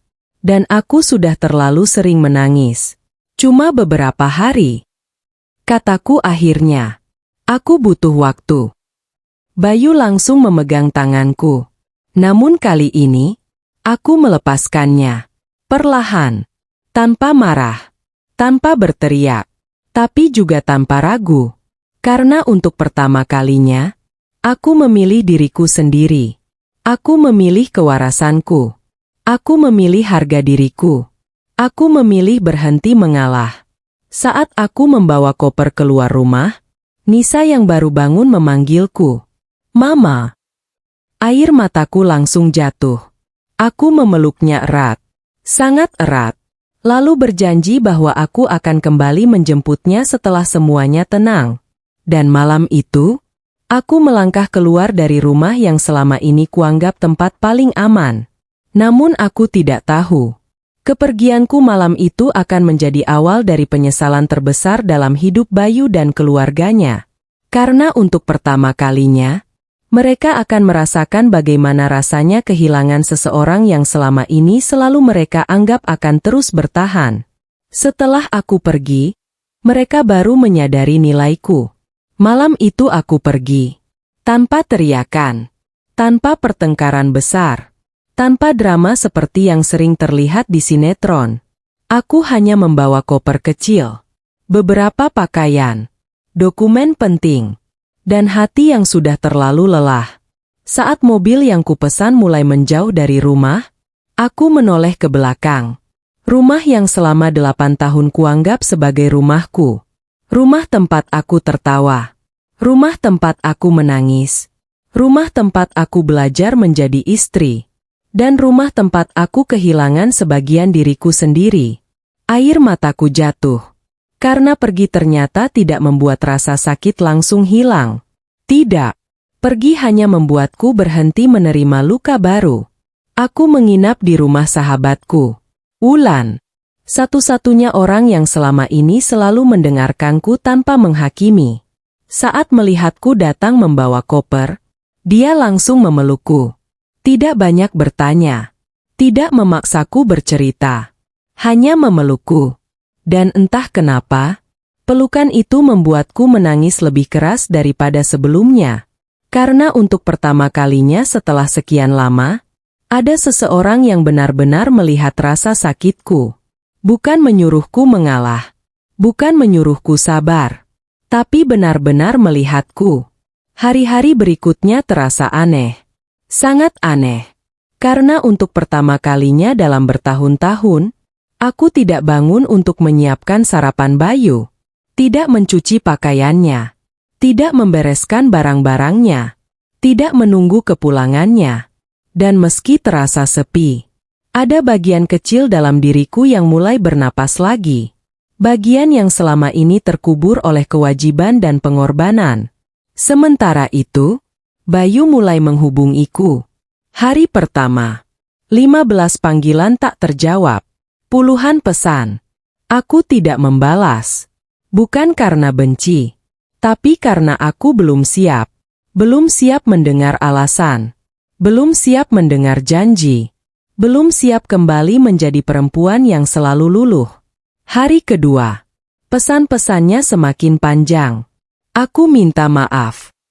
Tolong pulang. Kita bisa bicara. Aku membaca semuanya. Namun tidak membalas. Karena untuk pertama kalinya, aku ingin dia merasakan apa yang selama ini kurasakan. Ketika aku bicara, dia tidak mendengar. Ketika aku menangis, dia tidak melihat. Ketika aku terluka, dia menganggapnya berlebihan. Sekarang, biarlah dia merasakan sedikit saja dari kesepian itu. 3 hari setelah aku pergi, telepon dari Nisa masuk. Aku langsung mengangkatnya. Karena tidak ada apapun di dunia ini yang bisa membuatku mengabaikan anakku.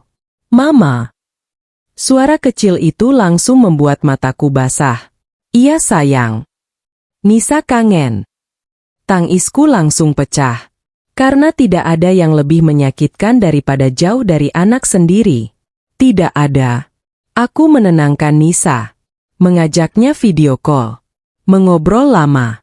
Sampai akhirnya dia tertidur. Namun sebelum tidur, Nisa mengatakan sesuatu yang membuat dadaku sesak. Mama.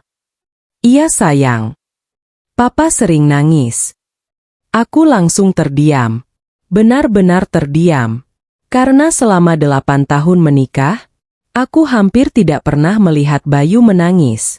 Hampir tidak pernah. Setelah telepon berakhir, aku duduk lama, memikirkan semuanya. Namun belum sempat pikiranku tenang, Wulan datang membawa secangkir teh. Lalu duduk di sampingku. "Kamu tahu nggak?" katanya. "Apa?" Kadang orang baru sadar nilai seseorang setelah kehilangan. Aku hanya tersenyum pahit, karena kalimat itu terdengar sangat benar. Sangat benar. Dan ternyata, itu bukan hanya berlaku untuk Bayu.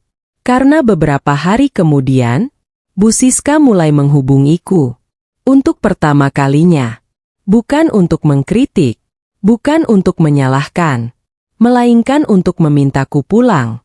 Aku hampir tidak percaya saat membaca pesannya, karena selama ini, beliau selalu bersikap seolah kehadiranku tidak penting.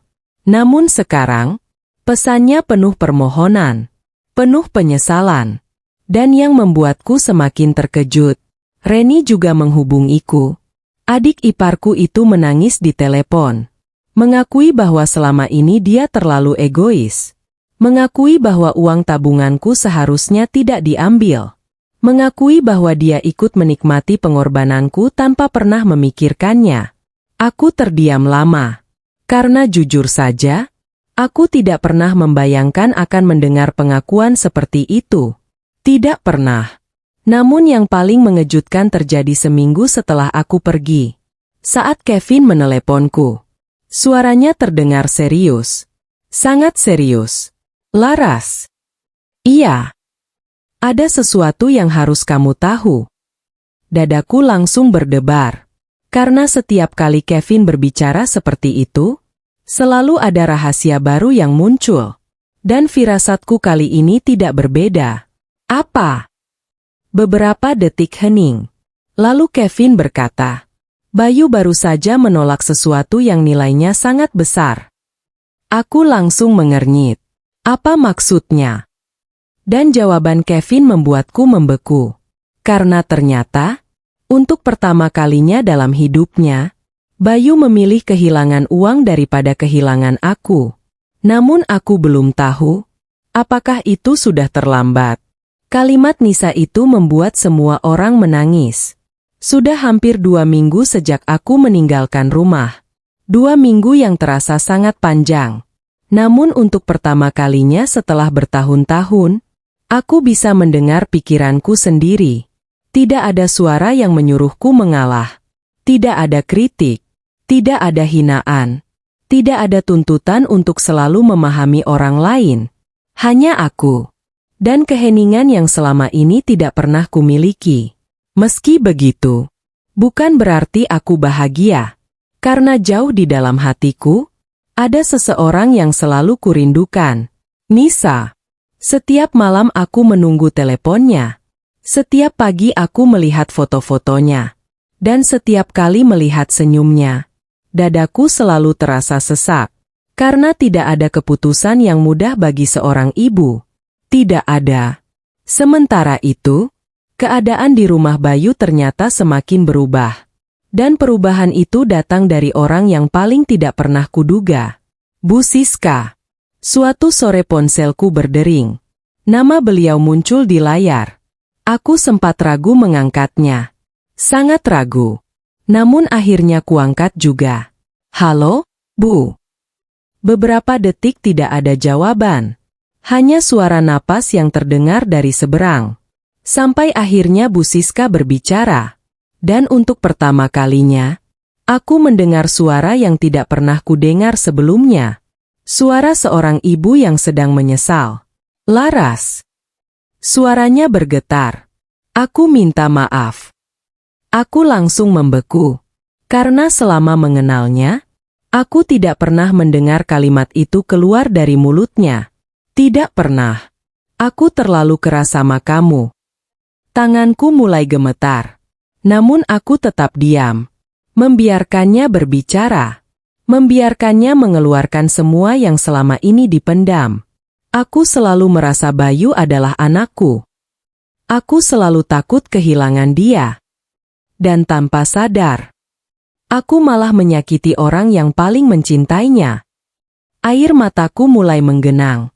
Karena untuk pertama kalinya, aku merasa beliau benar-benar jujur. Bukan karena ingin sesuatu. Bukan karena ingin menang. Melainkan karena benar-benar menyesal. Setelah telepon itu berakhir, aku duduk lama. Sangat lama. Memikirkan semuanya. Dan ternyata, pengakuan Bu Siska bukan satu-satunya kejutan hari itu. Karena malam harinya, Reni datang menemuiku. Sendirian. Tanpa memberitahu siapapun. Saat pintu dibuka, aku hampir tidak mengenalinya. Karena wajahnya terlihat sangat berbeda. Tidak lagi percaya diri. Tidak lagi penuh pembelaan. Melainkan penuh rasa bersalah. Begitu duduk, dia langsung menangis. Mbak, aku jahat. Aku langsung terdiam. Karena kalimat itu keluar begitu saja. Tanpa pembelaan. Tanpa alasan. Tanpa mencari pembenaran. Reni menangis semakin keras. Aku tahu uang itu salah. Aku tahu Mas Bayu nggak seharusnya ngambil tabungan Mbak. Aku tahu semua ini salah. Air matanya terus mengalir. Dan untuk pertama kalinya, aku melihat penyesalan yang nyata. Namun ternyata, bukan itu alasan utama dia datang. Karena beberapa menit kemudian, dia mengatakan sesuatu yang membuatku membeku. Sebetulnya, yang pertama kali ngusulin supaya Mas Bayu nggak cerita soal aset itu. Bukan Mas Bayu. Jantungku langsung berdebar. Karena aku tahu, kalimat itu penting. Sangat penting. Terus siapa? Reni menunduk. Lalu menjawab pelan. Pak Herman. Aku langsung membeku. Karena nama itu muncul lagi. Nama yang sejak awal selalu berada di belakang layar. Selalu ada. Namun tidak pernah terlihat. Dan perlahan-lahan, aku mulai memahami bahwa banyak keputusan buruk selama ini bukan berasal dari Bayu seorang. Meski itu tidak menghapus kesalahannya. Sama sekali tidak. Namun ada orang lain yang ikut memainkan semuanya. Dan saat aku masih mencoba mencerna fakta itu, pintu rumah Wulan terbuka. Seseorang masuk. Lalu berlari ke arahku. Nggak usah cerita lagi. Teriak suara kecil yang sangat kukenal. Aku langsung berdiri. Air mataku jatuh seketika. Karena itu Nisa. Anakku. Dia langsung memelukku. Sangat erat. Sangat kuat. Seolah takut aku akan pergi lagi. Aku memeluknya balik. Tidak sanggup berkata apa-apa. Karena rindu yang kurasakan terlalu besar. Terlalu besar. Dan saat itulah, Nisa mengucapkan satu kalimat yang membuat seluruh ruangan terdiam. Membuatku menangis. Membuat Reni menangis. Bahkan membuat Wulan menutup mulutnya. Nisa nggak mau mama sama papa pisah. Air mataku langsung pecah. Namun Nisa belum selesai. Karena kalimat berikutnya jauh lebih menyakitkan. Anak kecil itu menatapku. Lalu berkata dengan polos. Kalau mama sedih. Kenapa dari dulu nggak bilang? Aku langsung menangis. Benar-benar menangis. Karena pertanyaan sederhana itu menghantamku lebih keras daripada apapun. Kenapa aku tidak bilang? Kenapa aku terus diam? Kenapa aku terus mengalah? Kenapa aku terus berharap orang lain akan mengerti tanpa pernah benar-benar mendengar suaraku? Dan untuk pertama kalinya, aku sadar. Bukan hanya mereka yang harus berubah. Aku juga. Karena selama ini, aku terlalu sering mengorbankan diriku sendiri. Dan mungkin, sudah waktunya semua orang mendengar apa yang sebenarnya kurasakan. Termasuk Bayu. Karena ternyata, dia sedang menuju ke tempatku malam itu. Dengan sesuatu yang akan mengubah semuanya sekali lagi. Untuk pertama kalinya, dia meminta maaf tanpa mencari alasan. Malam itu hujan turun pelan. Aku duduk di ruang tamu rumah Wulan. Nisa tertidur di pangkuanku. Sementara pikiranku masih dipenuhi pertanyaan yang belum terjawab. Tentang Bayu. Tentang pernikahanku. Tentang semua luka yang selama ini kupendam sendirian. Dan tentang satu hal yang terus menggangguku. Apakah semuanya masih bisa diperbaiki? Atau sudah terlambat? Saat itulah terdengar suara mobil berhenti di depan rumah. Aku tidak perlu melihat keluar jendela untuk tahu siapa yang datang. Karena entah kenapa, hatiku langsung tahu. Bayu. Beberapa detik kemudian pintu terbuka. Wulan masuk terlebih dahulu. Lalu di belakangnya, Bayu berdiri. Aku langsung menegang. Sudah hampir 2 minggu kami tidak bertemu langsung. 2 minggu yang terasa seperti berbulan-bulan. Dan sekarang, dia berdiri di depanku. Namun ada sesuatu yang berbeda. Sangat berbeda. Pria yang kulihat malam itu bukan Bayu yang biasanya. Bukan Bayu yang keras kepala. Bukan Bayu yang selalu punya alasan. Bukan Bayu yang selalu menyuruhku mengalah. Wajahnya terlihat lelah. Matanya merah. Tubuhnya lebih kurus. Dan entah kenapa, dia terlihat seperti seseorang yang sedang kehilangan arah. Nisa yang baru terbangun langsung berlari. "Papa!" Bayu langsung memeluk putrinya. Sangat erat. Dan saat itulah aku melihat sesuatu yang belum pernah kulihat sebelumnya. Air mata. Air mata di mata Bayu. Dia mencoba menahannya. Namun gagal. Benar-benar gagal. Karena kerinduan seorang ayah tidak bisa disembunyikan.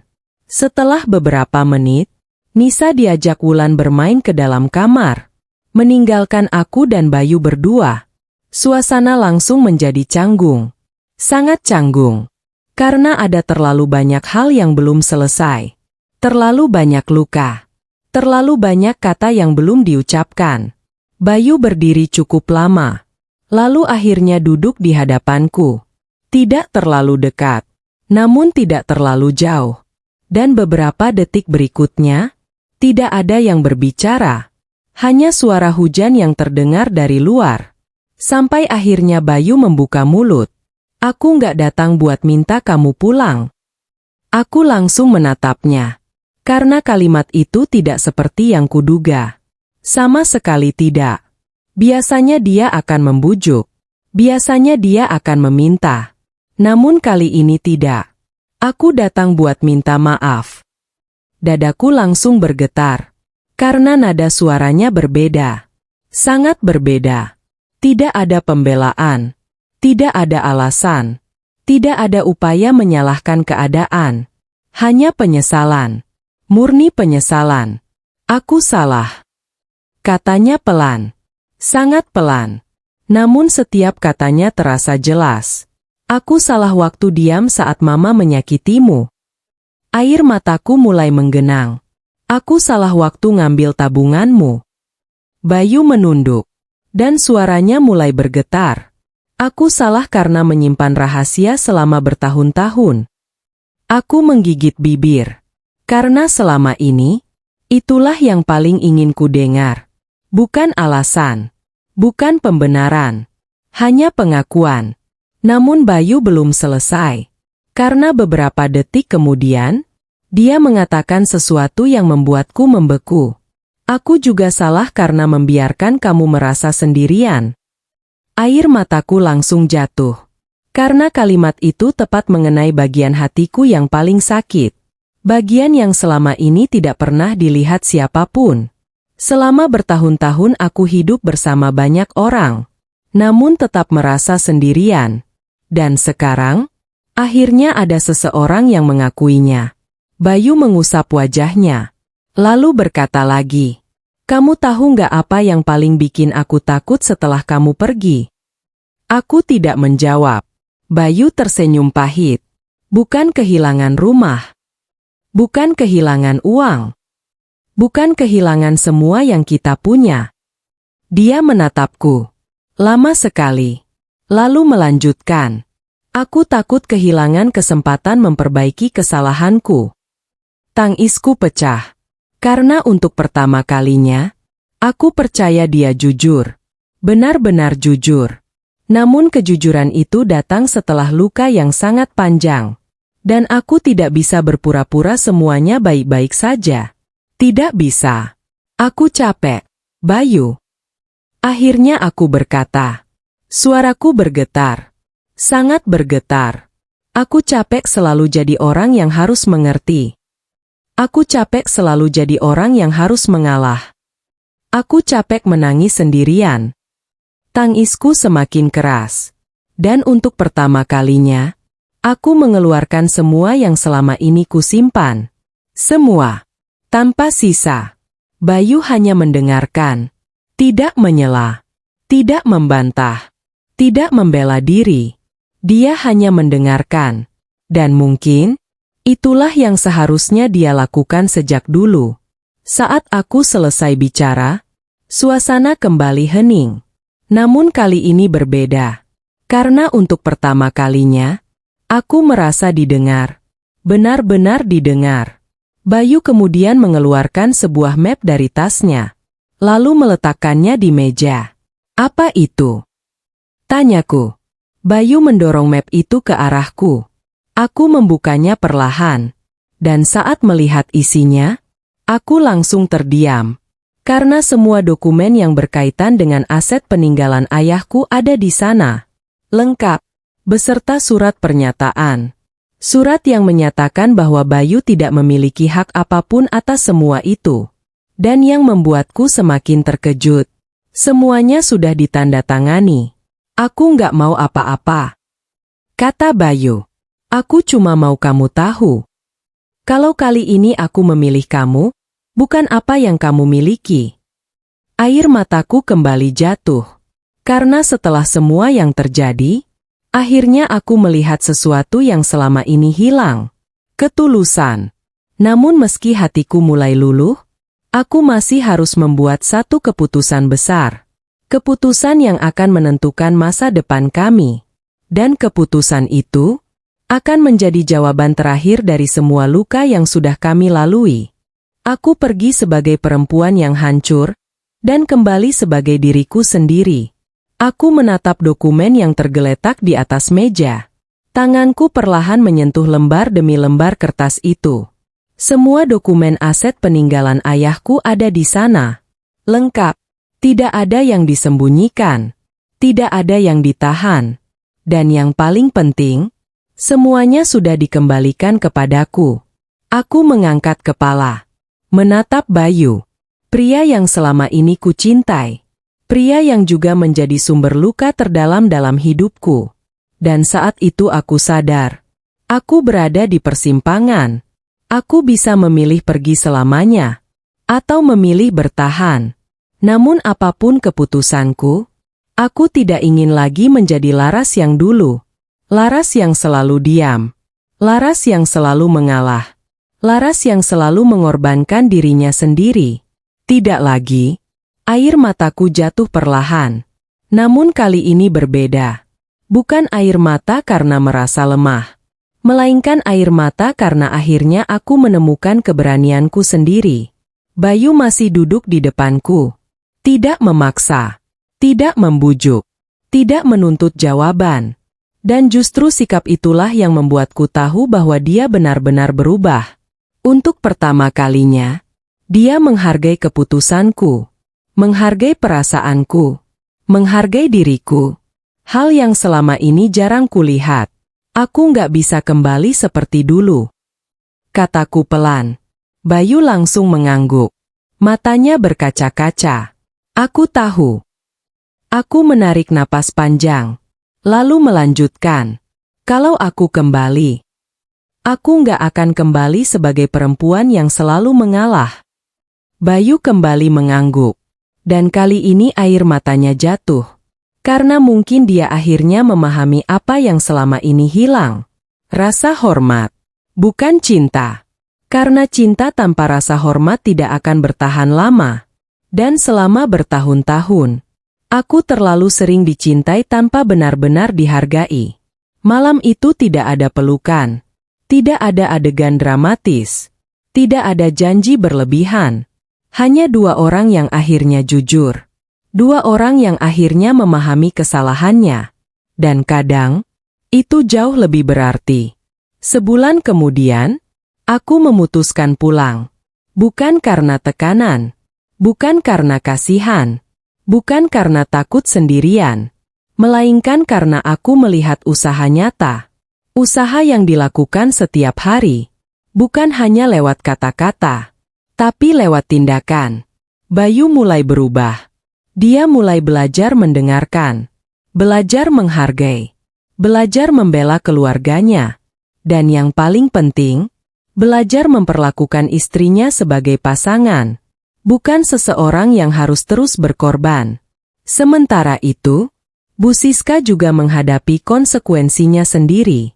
Untuk pertama kalinya dalam hidupnya, anak-anaknya mulai berani mengatakan kebenaran, termasuk Reni. Suatu hari aku melihat mereka berbicara di ruang tamu, dan kalimat Reni membuat suasana menjadi sunyi. Selama ini Mama terlalu sering menyakiti Mbak Laras. Bu Siska langsung menangis. Karena tidak ada lagi yang membela kesalahannya. Tidak ada lagi yang menutupinya. Dan untuk pertama kalinya, beliau harus menghadapi kenyataan bahwa orang yang selama ini paling banyak berkorban justru orang yang paling sering disakiti. Aku tidak membencinya. Tidak lagi. Karena kebencian hanya membuat luka semakin lama sembuh. Namun aku juga tidak melupakan semuanya. Karena memaafkan bukan berarti melupakan. Memaafkan berarti memilih tidak lagi hidup dalam kemarahan. Dan itu yang akhirnya kulakukan. Beberapa bulan kemudian, hidup kami jauh lebih tenang. Tidak sempurna. Karena tidak ada keluarga yang sempurna. Namun lebih jujur. Lebih sehat. Lebih manusiawi. Suatu sore aku duduk di taman bersama Nisa. Melihatnya bermain. Tertawa. Berlari kecil mengejar kupu-kupu. Lalu tiba-tiba dia duduk di sampingku. Mama. Iya sayang. Nisa tersenyum. Lalu bertanya. Sekarang Mama bahagia? Aku langsung terdiam. Karena pertanyaan sederhana itu membawa pikiranku kembali ke banyak hal. Ke semua luka. Ke semua air mata. Ke semua malam saat aku menangis sendirian. Ke semua penghinaan yang kutelan. Ke semua pengorbanan yang tidak dihargai. Dan akhirnya, aku tersenyum. Senyum yang sudah lama tidak kurasakan. Senyum yang benar-benar tulus. Lalu aku memeluk Nisa. Sangat erat. Dan menjawab, iya. Sekarang Mama bahagia. Karena akhirnya aku belajar satu hal yang sangat penting. Bahwa menjadi baik bukan berarti harus terus mengalah. Bahwa mencintai orang lain tidak boleh membuat kita kehilangan diri sendiri. Dan bahwa terkadang, kepergian bukanlah akhir.